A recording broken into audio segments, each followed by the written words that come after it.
వారు చేసిన కర్మలకు ప్రతిఫలంగా వారి కళ్లకు చలువనిచ్చే ఎలాంటి సామగ్రిని మేము దాచిపెట్టామో దాని గురించి ఏ ప్రాణికి తెలియదు. స్వర్గవాసులు ఈరోజు తమ ఆహ్లాదకర వ్యాపకాలలో నిమగ్నులై ఆనందిస్తూ ఉన్నారు.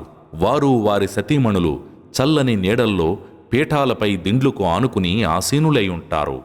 అందులో వారి కోసం అన్ని రకాల పండ్లు ఉంటాయి. ఇంకా వారు కోరిందల్లా ఉంటుంది. కృపాశీలుడైన ప్రభు తరఫున వారికి సలాం చెప్పబడుతుంది. భయభక్తులు గల వారికి వాగ్దానం చేయబడిన స్వర్గ విశిష్టత ఇలా ఉంటుంది. దుర్వాసనకు తావులేని నీటి కాలువలు ఉన్నాయి. రుచిలో మార్పురాని పాల కాలువలు కూడా ఉన్నాయి. త్రాగేవారికి మృదుమధురంగా ఉండే మద్యం కాలువలు కూడా ఉన్నాయి. స్వచ్ఛమైన తేనె కాలువలు కూడా ఉన్నాయి. ఇంకా వారి కోసం అందులో అన్ని రకాల పండ్లు ఫలాలు కూడా ఉన్నాయి. అంతేకాదు, వారి ప్రభు తరఫు నుంచి మన్నింపు కూడా ఉంది. నువ్వు అక్కడ ఎటు చూసినా గొప్ప అనుగ్రహాలు, మహాసామ్రాజ్య వైభవమే కానవస్తాయి.